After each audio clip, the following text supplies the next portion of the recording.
এখন রবীন্দ্রনাথ ঠাকুরের বিখ্যাত উপন্যাস গোরা, পর্ব ৪৯। আনন্দময়ীর বাড়ি হইতে রোজ সকালবেলায় বিনয় একবার বাসায় আসিত। আজ সকালে আসিয়া সে একখানা চিঠি পাইল। চিঠিতে কাহারও নাম নাই। ললিতাকে বিবাহ করিলে বিনয়ের পক্ষে কোনো মতেই তাহা সুখের হইতে পারে না এবং ললিতার পক্ষে তাহা অমঙ্গলের কারণ হইবে, এই কথা লইয়া চিঠিতে দীর্ঘ উপদেশ আছে এবং সকলের শেষে আছে যে এ সত্ত্বেও যদি বিনয় ললিতাকে বিবাহ করিতে নিবৃত্ত না হয় তবে একটা কথা সে যেন চিন্তা করিয়া দেখে, ললিতার ফুসফুস দুর্বল, ডাক্তারেরা যক্ষার সম্ভাবনা আশঙ্কা করেন। বিনয় এইরূপ চিঠি পাইয়া হতবুদ্ধি হইয়া গেল। এমনতর কথার যে মিথ্যা করিয়াও সৃষ্টি হইতে পারে বিনয় কখনো তাহা মনে করে নাই।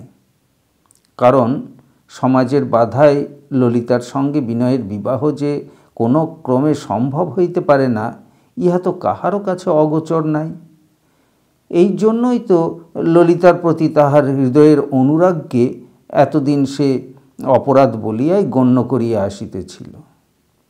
কিন্তু এমনতর চিঠি যখন তাহার হাতে আসিয়া পৌঁছিয়াছে তখন সমাজের মধ্যে এ সম্বন্ধে নিঃসন্দেহ বিস্তর আলোচনা হইয়া গিয়াছে।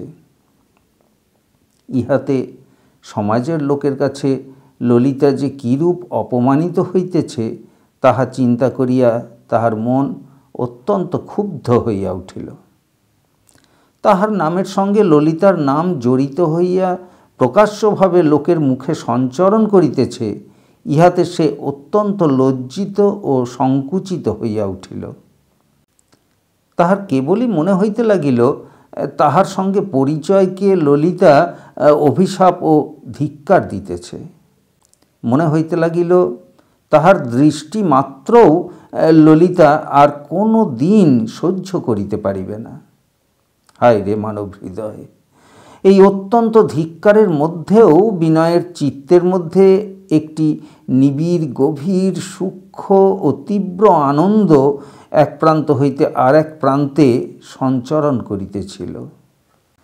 তাহাকে থামাইয়া রাখা যাইতেছিল না। সমস্ত লজ্জা, সমস্ত অপমানকে সে অস্বীকার করিতেছিল। সেইটিকেই কোনো মতে কিছুমাত্র প্রশ্রয় না দিবার জন্য তাহার বারান্দায় সে দ্রুতবেগে পায়চারি করিয়া বেড়াইতে লাগিল। কিন্তু সকালবেলার আলোকের ভিতর দিয়া একটা মদিরতা তাহার মনে সঞ্চারিত হইল। রাস্তা দিয়া ফেরিওয়ালা হাঁকিয়া যাইতেছিল। তাহার সেই হাঁকের সুরও তাহার হৃদয়ের মধ্যে একটা গভীর চাঞ্চল্য জাগাইল। বাহিরের লোক নিন্দাই যেন ললিতাকে বন্যার মতো ভাসাইয়া বিনয়ের হৃদয়ের ডাঙার উপর তুলিয়া দিয়া গেল। ললিতার এই সমাজ হইতে ভাসিয়া আসার মূর্তিটিকে সে আর ঠেকাইয়া রাখিতে পারিল না। তাহার মন কেবলই বলিতে লাগিল, ললিতা আমার, একলাই আমার। অন্য কোনো দিন তাহার মন দুর্দাম হইয়া এত জোরে এ কথা বলিতে সাহস করে নাই। আজ বাহিরে যখন এই ধ্বনিটা এমন করিয়া হঠাৎ উঠিল তখন বিনয় কোনো মতেই নিজের মনকে আর চুপ চুপ বলিয়া থামাইয়া রাখিতে পারিল না। বিনয় এমনি চঞ্চল হইয়া যখন বারান্দায় বেড়াইতেছে এমন সময় দেখিল হারানবাবু রাস্তা দিয়া আসিতেছেন। তৎক্ষণাৎ বুঝিতে পারিল তিনি তাহারই কাছে আসিতেছেন এবং অনামা চিঠিটার পশ্চাতে যে একটা বৃহৎ আলোড়ন আছে তাহাও নিশ্চয় জানিল। অন্য দিনের মতো বিনয় তাহার স্বভাবসিদ্ধ প্রগল্ভতা প্রকাশ করিল না। সে হারানবাবুকে চৌকিতে বসাইয়া নীরবে তাহার কথার প্রতীক্ষা করিয়া রহিল।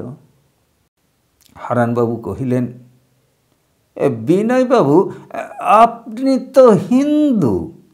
বিনয় কহিল, হ্যাঁ, হিন্দু বই কি। হারানবাবু কহিলেন, আমার এ প্রশ্নে রাগ করবেন না।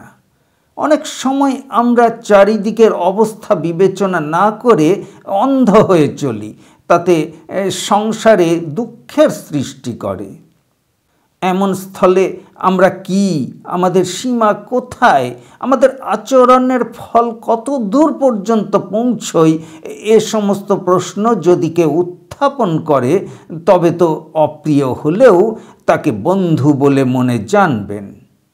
বিনয় হাসিবার চেষ্টা করিয়া কহিল, বৃথা আপনি এতটা ভূমিকা করছেন। অপ্রিয় প্রশ্নে ক্ষিপ্ত হয়ে উঠে আমি যে কোনো প্রকার অত্যাচার করব, আমার সেরকম স্বভাব নয়।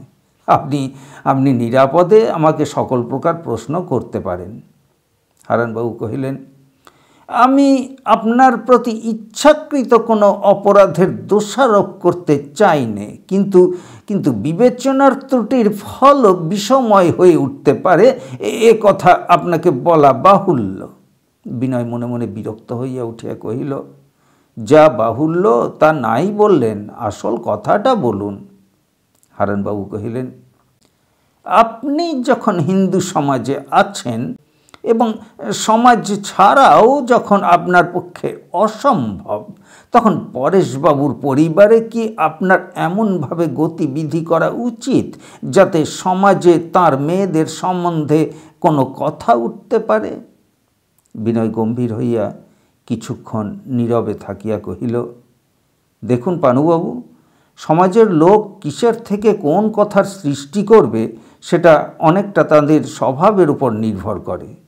তার সমস্ত দায়িত্ব আমি নিতে পারি না। পরেশবাবুর মেয়েদের সম্বন্ধেও যদি আপনাদের সমাজে কোনো প্রকার আলোচনা ওঠা সম্ভব হয়, তবে তাদের তাতে লজ্জার বিষয় তেমন নেই যেমন আপনাদের সমাজের।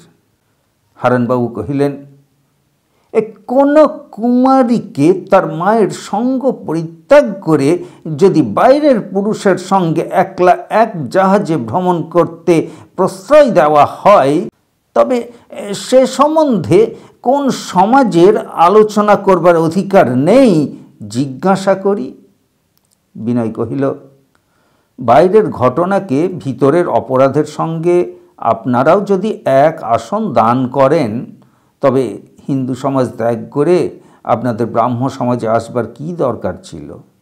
যাই হোক পানুবাবু, এ সমস্ত কথা নিয়ে তর্ক করবার কোনো দরকার দেখি নে।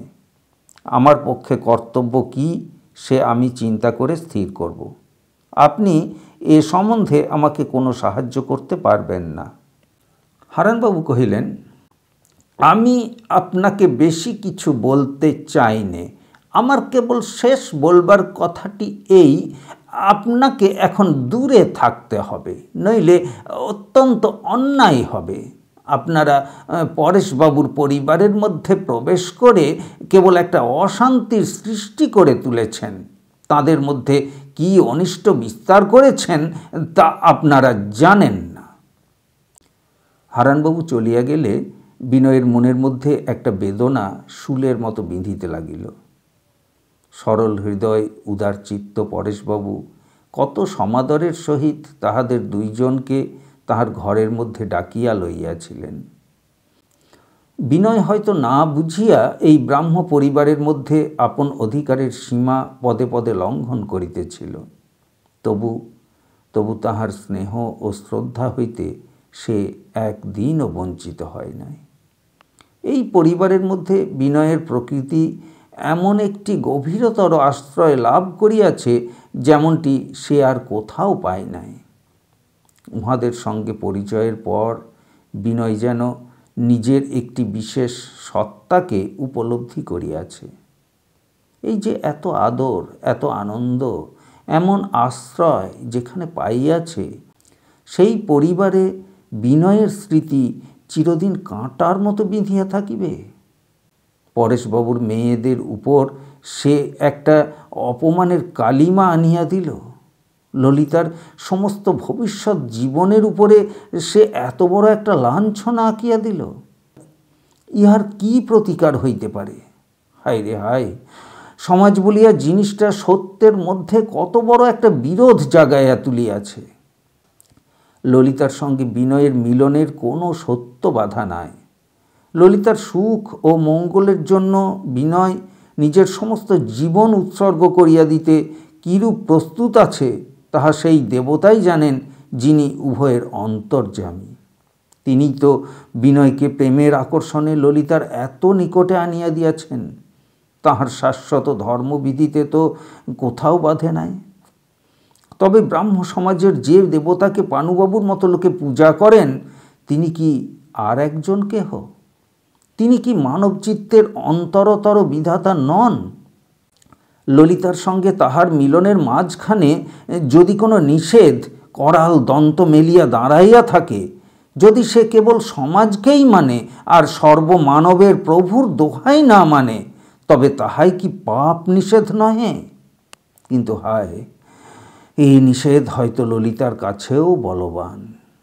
তাছাড়া ললিতা হয়তো বিনয়কে কত সংশয় আছে, কোথায় ইহার মীমাংসা পাইবে?